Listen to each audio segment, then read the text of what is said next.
Teve um momento de inverno na inteligência artificial, tá? Então, aquele verão inicial que a galera estava entusiasmada com esses modelos, tá? Na década de 60, de 70, foi jogado por água abaixo, né? Quando,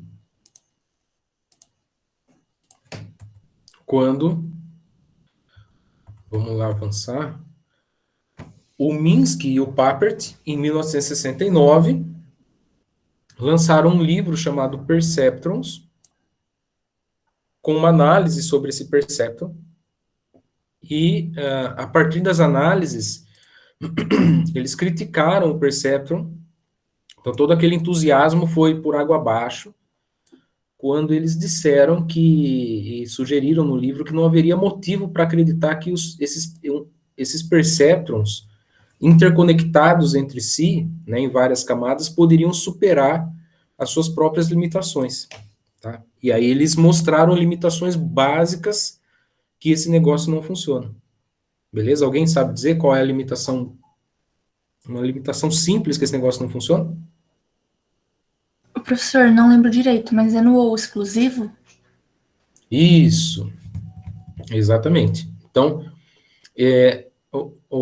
esse livro, né, a publicação desse livro, deu todo aquele lance inicial de, olha, nós estamos criando um cérebro artificial, porque a ideia agora era pegar esse neurônio, interconectar isso em uma rede de neurônios, tentar, só tinha um problema, eles não conseguiam fazer ou entender como que nós vamos continuar minimizando erros dessa forma. Então, imagine vários desses neurônios interconectados, onde a saída de um é a entrada de outro, cada qual tem seus pesos atrelados, como se fossem sinapses do nosso cérebro humano, né?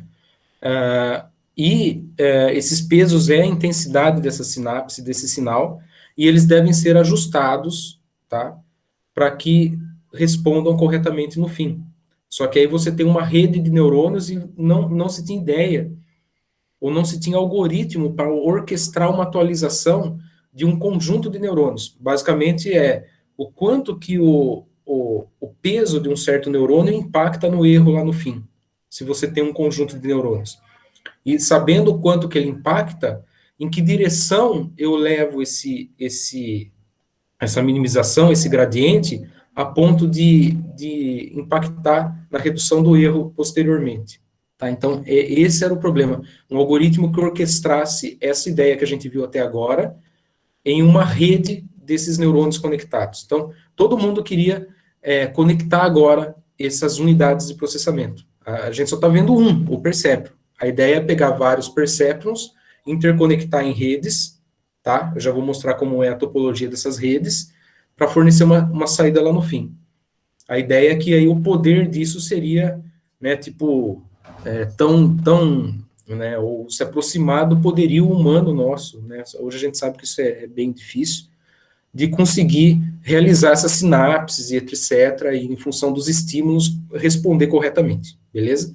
Então, eles tinham só um neurônio, e a partir do livro, né, desse livro, falou, ó, galera, ficar juntando perceptron e tentar fazer esses ajustes aí não funciona, tá? E não funciona por uma limitação básica, tá? A limitação básica tá aqui. Já dá para ver aqui. Então, a gente viu, esse aqui é o AND, né, agora, mas existe a porta lógica Shor, beleza? O Shor, ele é um detector de diferenças na entrada, tá? Quando entra 0, 0, ele é 0. Ops, desculpa. Quando entra 0, 0 é 0, isso. Quando entra 0, 1, sai 1. Quando entra 1, 0, sai 1. E quando entra 1, 1, sai 0, beleza? Essa é o ou exclusivo, beleza? O ou exclusivo. Ele solta 1 quando as entradas são diferentes, tá? Então, antes de treinar, vamos dar uma olhada como ele fica. Só para ver aqui visualmente. Olha lá. Então, ó, eu gerei uma reta, beleza?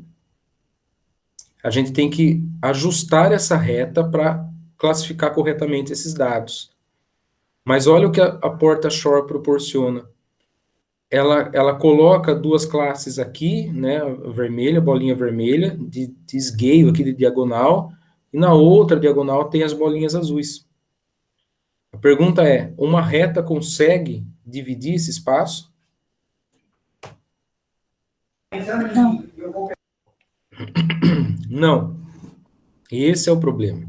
Porque esse problema é um problema não linear. Beleza? Um problema não linear. Não é possível, com um modelo linear, uma reta, um hiperplano, que nem esse aqui, subdividir esse espaço a ponto de a gente colocar ó, a bolinha vermelha ficar para lá, a bolinha azul fica para cá e a gente consegue minimizar o erro disso. Não tem como, beleza? E foi isso, né? E a dura crítica de tipo, olha, esse Perceptron não funciona nem para emular uma porta Shor. Beleza? As outras estavam funcionando, porque eram problemas lineares. Esse não linear, a porta Shor, não funciona. Tá? Então, ao testar as portas, fala, ó, cara, isso é simples, beleza? Simples. Agora, se ele não consegue dar as respostas para uma simples porta Shor, galera, sinto muito, tá? Isso não tem futuro. Basicamente foi isso que o livro disse. Não adianta ficar ajustando um monte de perceptron em camadas se a gente não consegue resolver nenhum problema básico dele botar uma reta no lugar certo aqui. Beleza? Então, vou rodar o algoritmo para vocês verem. Tomara que não dê tanto pau, vamos ver. Mas ele não converge. Beleza? Ó, fica rodando aqui. Beleza? Ele não vai convergir. Ele não vai conseguir ajustar uma reta. Ele erra, ele manda a reta para lá, ele vai errar de novo, manda para o outro lado, e o outro lado errou o anterior, e aí vai ficar em loop infinito assim. Passou já, ó, vai dar 30 segundos de execução, e ele não convergiu. Então, esse algoritmo resolve problemas lineares apenas. Beleza? De natureza linear. Uma simples porta lógica que nem essa, ele não consegue simular. Tá? Então, isso foi o balde de água fria nessa época, tá? O que resultou num apagão da área, tá? E investimentos foram cortados, e as pessoas que trabalhavam com isso tinham até, para conseguir financiamento de pesquisa, tinham até que chamar isso de outro nome. Beleza? Falar, IA, dizer inteligência artificial, ou que eu trabalho com redes neurais, era pejorativo. Ficou tipo, o cara é tipo astrólogo, vai.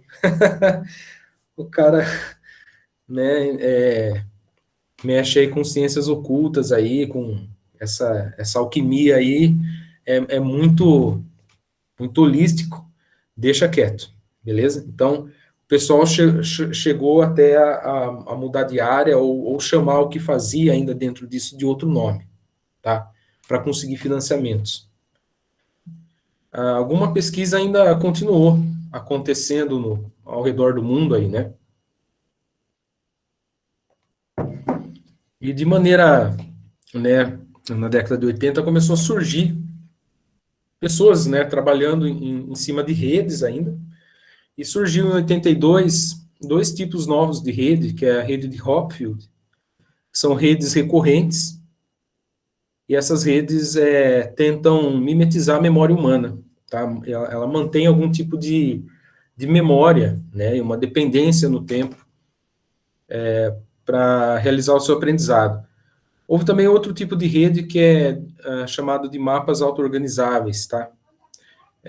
Ou rede som, ou mapas de Cohonen, tá? Então, é um outro estilo de rede, vou falar um pouquinho dela mais à frente, bem rápido só, na verdade, porque o mais importante que aconteceu na década de 80 foi que surgiu um tal de algoritmo chamado de backpropagation, que poderia treinar as MLPs, né? Então, o que são as MLPs? É um acrônimo para Multilayer Perceptrons, né? Então, MLPs são redes no qual que existem camadas, né? Camadas. E essas camadas contêm perceptrons, beleza? As unidades de processamento. Tá? Já vou mostrar exemplo. Então, o sonho, né? O sonho inicial era que a gente pudesse combinar vários desses perceptrons, gerando essa rede MLP, tá? A questão é que a gente não tinha, ou o pessoal naquela época não tinha uma forma, um algoritmo capaz de orquestrar toda a atualização dos pesos exigidos, tá? E esse algoritmo backpropagation, tá? Ou de retropropagação, é capaz de ajustar os pesos, tá? Então, esse algoritmo surgiu em 86, e isso é um dos marcos, né, na época, e também o trabalho que envolve esse rapaz aqui, o Hinton, né, bastante conhecido e que ainda continua contribuindo com essa área, ele tornou, né, que perceptrons de múltiplas camadas pudessem aprender problemas não linearmente separáveis, ou seja, resolvia o problema invocado pelo Minsky-Parpet no livro, tá? Utilizando um conjunto de perceptrons interconectados, beleza? E daí, então, nós entramos numa fase novamente de crescimento, tá? Talvez tímido nesse começo, e com vários trabalhos isolados e que não fizeram sucesso de cara, tá? Mas que, com o tempo, tá? E basicamente a partir de 2012, né? Houve um grande crescimento e um boom gigantesco a respeito de Deep Learning, tá?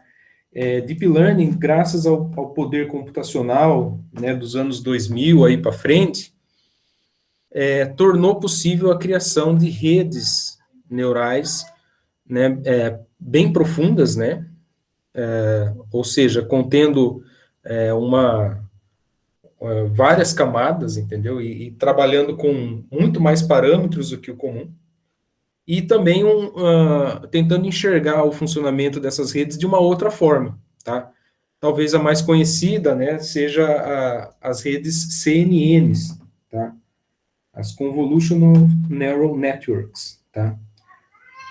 Que tem um grande poder de classificação de imagens e vídeos, etc. Tá? Então, isso hoje se tornou, né, os métodos baseados em Deep Learning que provém, tá, dessas ideias de redes neurais artificiais, inclusive resolvendo problemas que existem nas MLPs com backpropagation, tá? Então, avançando para além das MLPs e do algoritmo backpropagation, resolvendo alguns problemas, se alcançou um marco hoje muito forte, tá? Nessa, né, com grande sucesso, e esses métodos que envolvem Deep Learning normalmente são considerados estado da arte e estão dando resultados acima do que os outros algoritmos, beleza? Então, vamos dizer assim, problemas, né, existiram no passado, existem ainda hoje, mas devagar a gente vai superando, né, e aí essas evoluções, né, geram um grande impacto, beleza? Alguém tem alguma pergunta? Alguém conhece já Deep Learning ou trabalhou com alguma coisa de Deep Learning? Já ouviu falar? Eu só ouvi falar, professor, nunca cheguei a mexer, não. Inclusive para a parte de mercado de trabalho e tudo mais, né, hoje em dia, às vezes é até exigido, né, tem sido pedido que entenda de Deep Learning para trabalhar nessas áreas, né, mais de tecnologia, ciência de dados, algum engenheiro de machine learning, coisas do tipo, tá? Então, isso realmente causou impacto, e uma figura, né, por detrás de Deep Learning é esse Hinton também, tá? Premiado, inclusive. por conta desses avanços. Então, agora eu vou focar na ideia das topologias, né, que existem, que é basicamente como se formam, né, como a gente pode formar um conjunto de perceptrons e neurônios, né, não de deep learning exatamente, tá, não vou entrar em deep learning, nós estamos falando, nesse caso aqui, da topologia das MLPs, tá, que ainda são também amplamente utilizadas, beleza? Então, a gente pode pensar na quantidade de camadas e neurônios que existem em cada camada. Então, quando a gente tem uma única camada e um único neurônio, a gente tem um modelo de rede neural que é conhecido como perceptron, que é o que a gente está vendo até agora, tá? É um neurônio, recebe uma entrada, processamento e saída, tá? E o Adaline também é um modelo famoso, então, que usa só um único neurônio, né? Tem algumas diferenças do perceptron, o tipo de treinamento e o tipo de função de ativação que é linear também, mas é um único neurônio. Mas nós temos também as multicamadas, beleza? Que aí eu tô generalizando aí, chamando de MLPs, tá? Multilayer Perceptrons, beleza? Mas tem outros modelos, por exemplo, as redes RBF, tá? Que também são de múltipla camada, tá? Então, agora eu vou pensar mais em MLPs por enquanto, tá? Então, esse é um exemplo, tá? Das conexões que existem. Então, você pode ter da maneira que a gente estava vendo aí até o momento, você pode ter uma entrada, né? E essa entrada, então, pode ser uma porção de características. Cada neurônio de entrada, basicamente, uma matriz de identidade, onde você entra apenas com essa parte de input aqui, é apenas o próprio valor, tá, da característica. Então, esse neurônio aqui simplesmente passa para frente o valor que chega de uma característica, de um objeto, tá? Pode ser, sei lá, dados de cliente, tipo de sobre venda, idade, preferência de compra, etc. Tá? Então, isso é basicamente os atributos de entrada de um objeto, tá? De um exemplo. E ele, então, é passado para as camadas escondidas, tá? Chamado de hidden, tá? Hidden layers, beleza? Até a camada de output. Então, nós podemos ter essas combinações agora. Nesse caso aqui é uma rede densa e completamente conectada. E a saída de um neurônio é a entrada de outro até que se forneça uma resposta aqui no fim. Beleza? Nesse caso, perceba que cada ligação dessa, cada conexão, é um peso. Beleza? É um W que a gente tem aqui. Beleza? Então, você tem um monte, tá? Uma caralhada de W, para você ficar atualizando. Então, já imaginem que a situação ou o algoritmo que permite orquestrar tudo isso e fazer funcionar corretamente a atualização desses pesos, que é o backpropagation, não é um algoritmo tão simples, beleza? Então, isso aqui funciona da mesma forma, tá? Errou aqui na saída, na hora do treinamento, ele volta corrigindo os pesos, tá? Nós vamos ver mais à frente sobre isso. Apenas falando dos arranjos, então, tá? Os arranjos das conexões, você pode ter uma rede direta, que é feed-forward, que é quando você o sinal, né, vai apenas para um único lado, tem um único caminho, que é o que a gente viu até agora, né, o que eu tenho falado até agora. Você fornece um estímulo, uma entrada, e ele fornece uma saída, então, aqui. E você determina como sendo a camada de input, camada de entradas, camadas escondidas, pode ter várias e um certo número de neurônios em cada camada, beleza? E a camada de saída, ok? A pergunta que eu faço, dependendo do problema, Quantos neurônios eu uso aí, por exemplo, nas camadas escondidas? Ou quantas camadas escondidas eu utilizo? Alguém sabe dizer?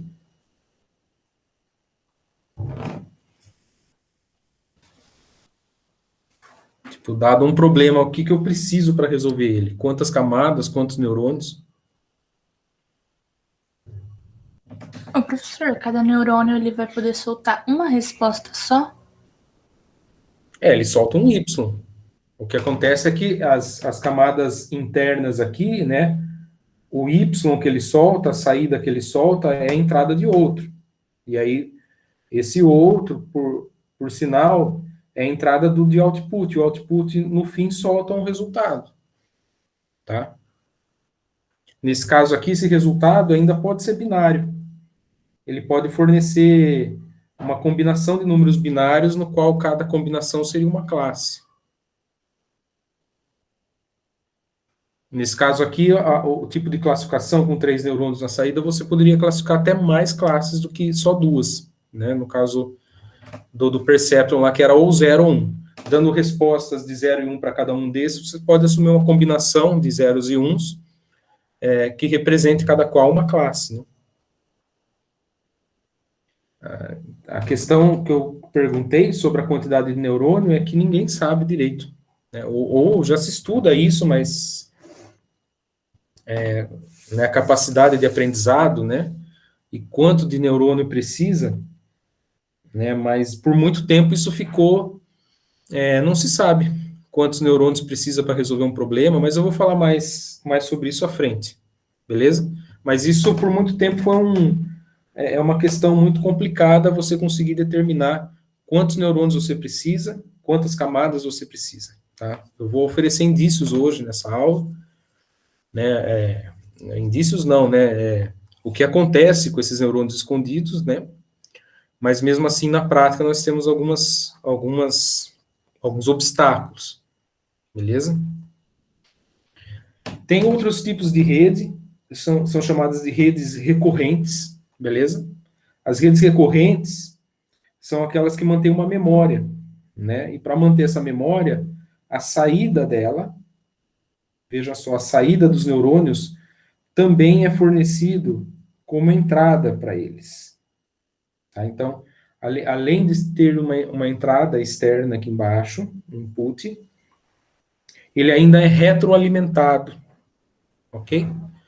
Isso mantém uma certa memorização do passado, dos exemplos passados, tá? Cria uma memória, tá? Tem várias aplicações, redes recorrentes, mas nós não vamos abordar agora isso, tá? E outra rede que eu já havia falado, tipo de arranjo, são os mapas de Cohonen, né, que são as redes em mapas ou grades, tá? Então, nessas redes, os neurônios mantêm uma ligação de vizinhança, né, e eles sofrem uma entrada, né, sofrem estímulos, e esses estímulos, né, intensificam regiões ou inibem regiões desse mapa, e com isso ele consegue, então, reconhecer padrões, beleza? Esse é um tipo também de rede que nós não vamos tocar agora, mas basicamente, desde aquela época se tinha essas ideias de redes, tá? Nós vamos ficar com as MLPs mesmo, que são feed-forward, tá? Para o teste, mas depois elas retornam, retropropagam, né, os erros para atualizar os neurônios, para atualizar os pesos, beleza?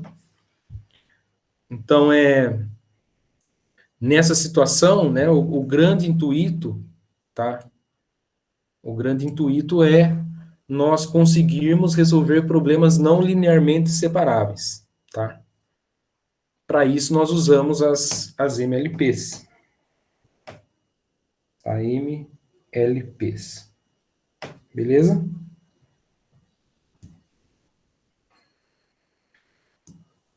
Bom, para esse problema aqui, por exemplo, o que a gente já estava vendo, né, não estava sendo possível, né, olhando aqui, não é possível traçar uma reta e fazer com que se separem essas duas classes, tá? A classe azul da classe rosa. Então, Eu posso tentar traçar uma reta aqui, sei lá, nem reta eu consigo fazer aqui para você ver. Espera aí. Meu Deus. Vamos lá. É tipo uma reta aqui, mas eu ainda tenho erros, né? Tem uma galerinha aqui, rosa, do outro lado da cerca, tem um azul aqui. Então, isso são erros. E um perceptron, nesse caso, ele não resolve o problema por completo. Ele acaba acarretando em erros. Tá? Existem erros aí e eles vão ficar por aí. Tá? A solução era, então, que nós pudéssemos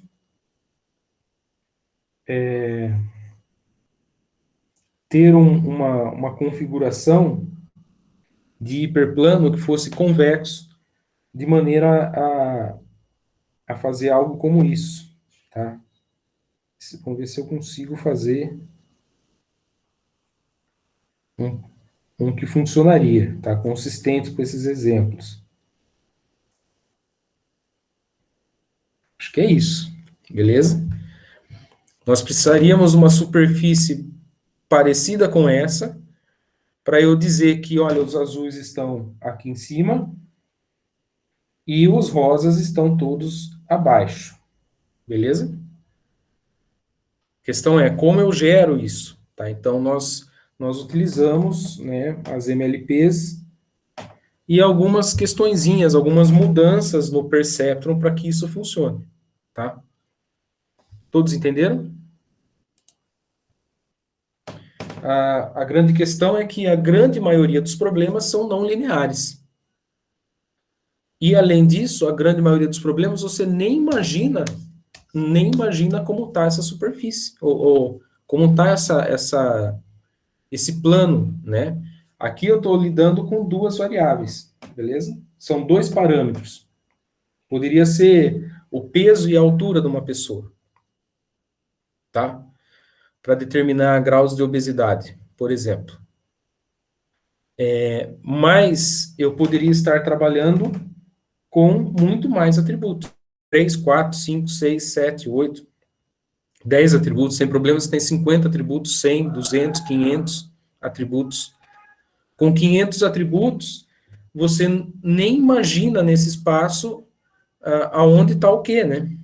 Então, ou com 4 atributos, 5, 10 atributos, você já não imagina como fazer uma superfície capaz de distinguir esses pontos, né, no espaço, para que forneça uma classificação decente.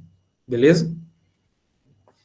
Então, visualmente aqui em 2D a gente até entende, tá? Mas a realidade é que dificilmente também a gente vai trabalhar só com dois atributos e aí você não sabe o que está acontecendo, tá? E aí você deixa a MLP, que é uma caixa preta, trabalhar, minimizar o erro e torcer para que ela tenha uma boa capacidade de generalização para novos dados, beleza?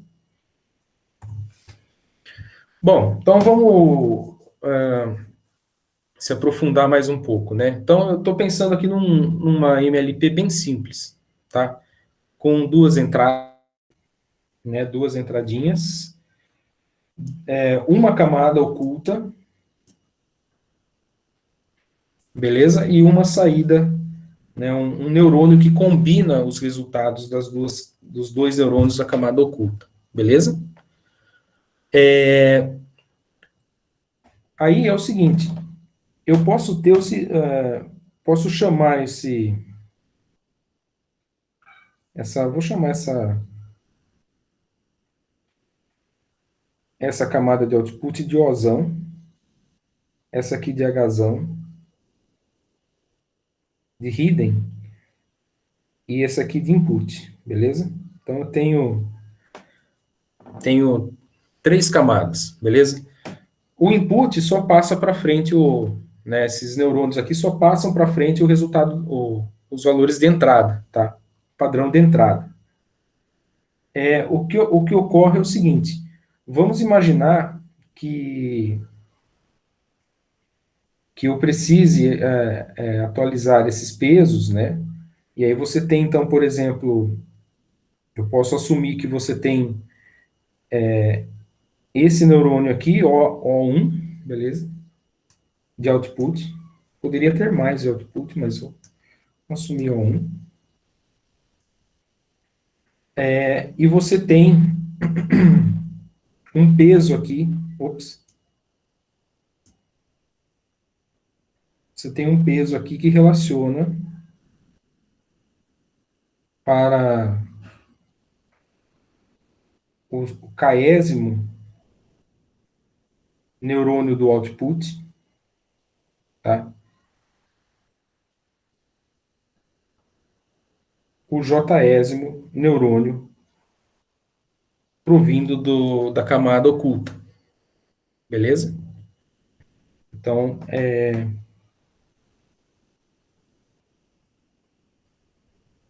esse J vem daqui e esse K é daqui, tá? Então, esse peso aqui é um peso que pega, né, nós pegamos a saída de H1, no caso aqui,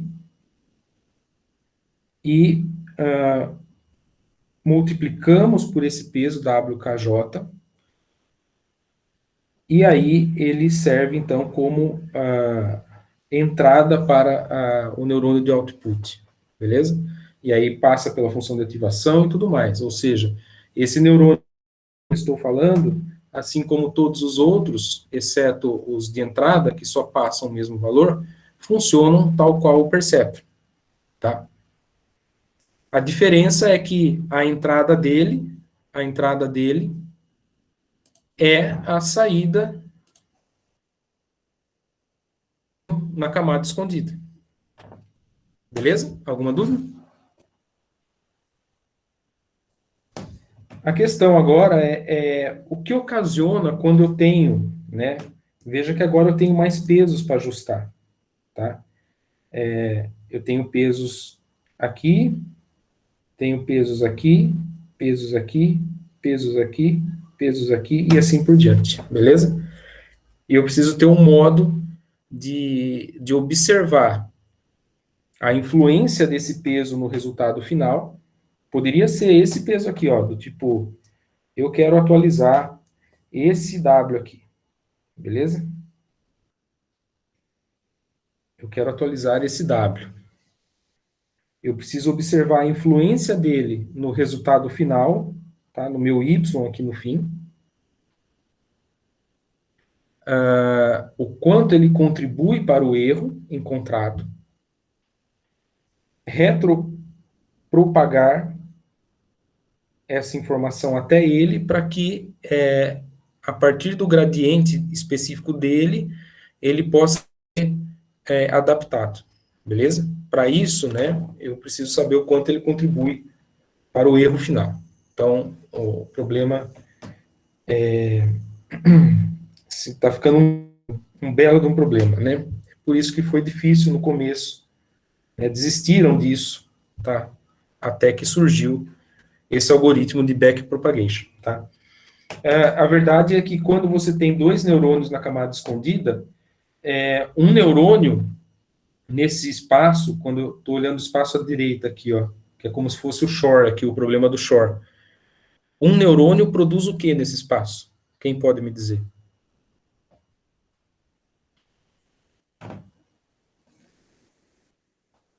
O que ele gera nesse espaço? Um neurônio.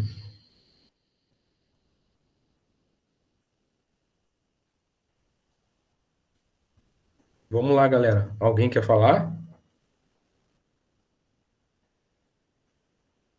Não, aqui nesse plano aqui, ó. O que a gente viu hoje cedo é que elemento que ele gera nesse um neurônio, o que ele faz nesse plano?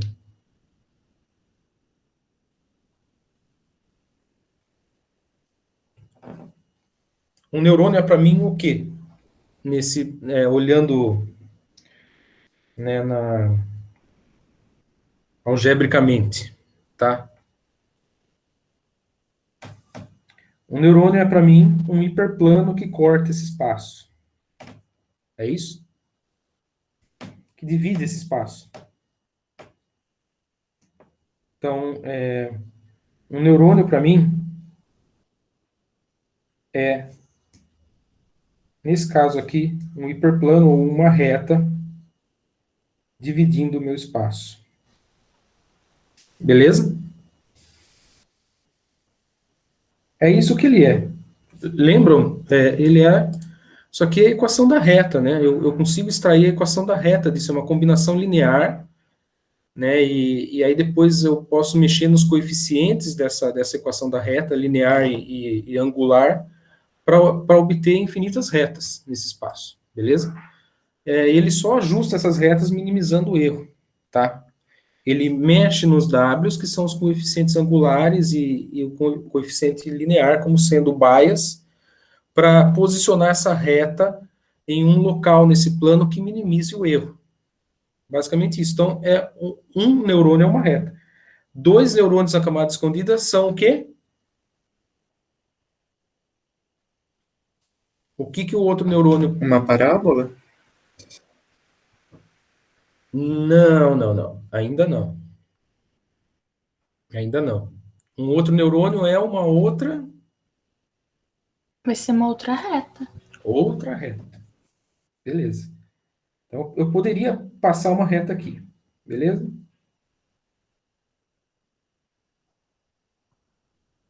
Então, é uma outra reta. Tudo que eu tenho que fazer agora para essa arquitetura de uma única camada escondida, pera lá que o Pedro já vai ter o seu triunfo aí da parábola, quase lá, tá? Mas 2 neurônios em uma única camada escondida produz 2 retas, 2 hiperplanos cortando espaço. Beleza? Eu fiz um desenho aqui, ó, que se eu posicionar essas 2 retas aqui, eu consigo, né, dividir o espaço, não consigo? Agora talvez eu consiga resolver o problema do Shor. Porque esse neurônio de output só tem agora que combinar os resultados dos neurônios da camada escondida. Beleza? Então ele combina essas 2 retas para fornecer a saída correta, tá? E basicamente essa saída pode ser do tipo assim, se eu tenho vamos supor aqui para a primeira reta, tá? Se o ponto está acima da primeira reta, beleza? E também está acima da segunda reta, então ele é da classe 0, da classe 1, desculpa. Beleza? O problema do Shor. Tá? Ele a entrada é 1, 1, saída é 1. Beleza?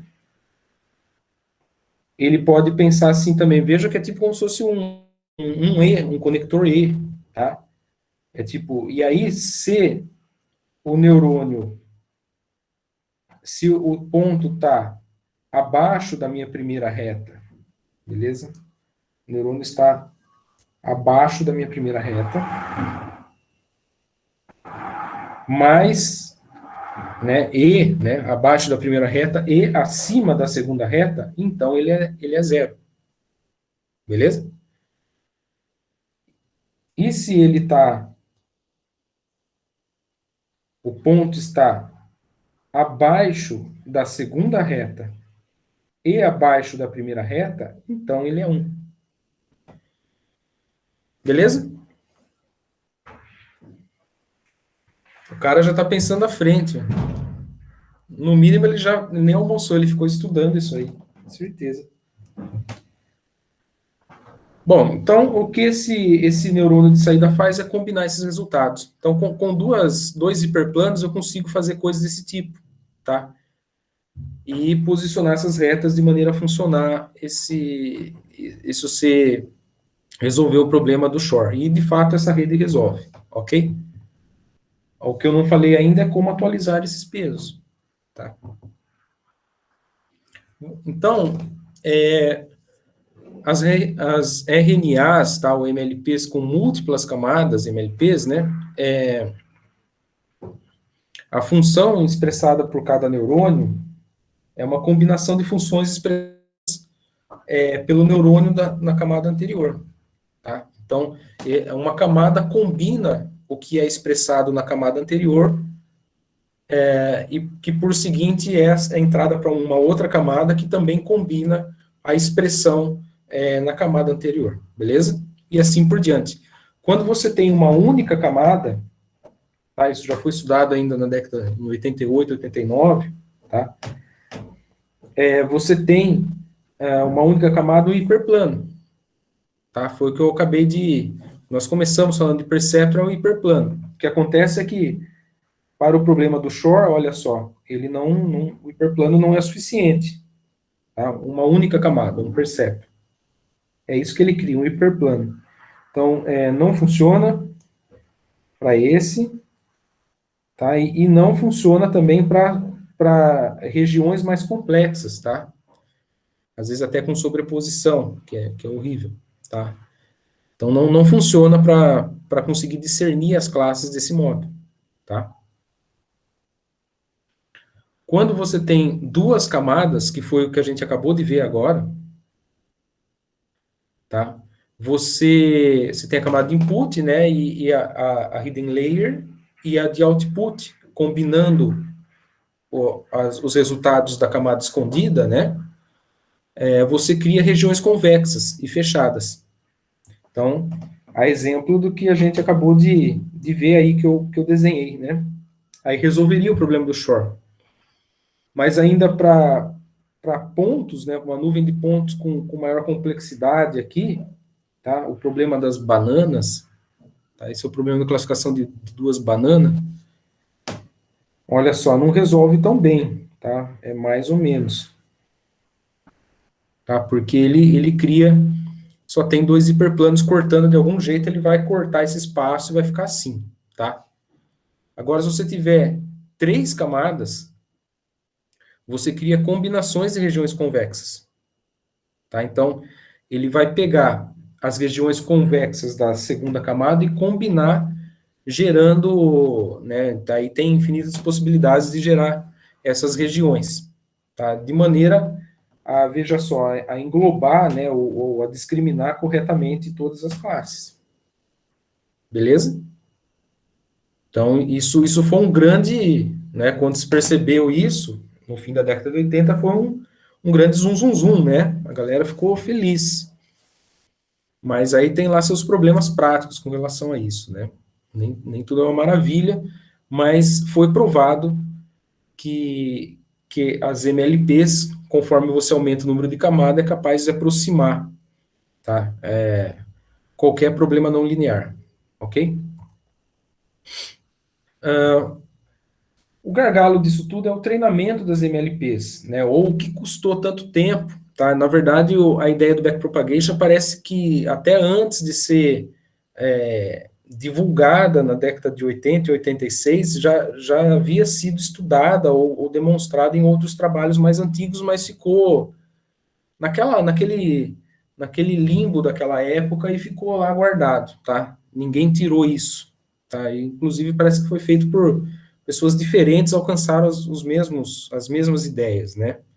Até que em 86 isso ganhou força, né? E esse algoritmo, então, o algoritmo backpropagation, é o algoritmo capaz de, nessas redes, né, nessas redes aqui, atualizar os seus pesos, tá? Ou seja, manusear corretamente todas essas combinações, né, de espaços a fim de, por meio da atualização desses pesos e a fim de reduzir erros, beleza?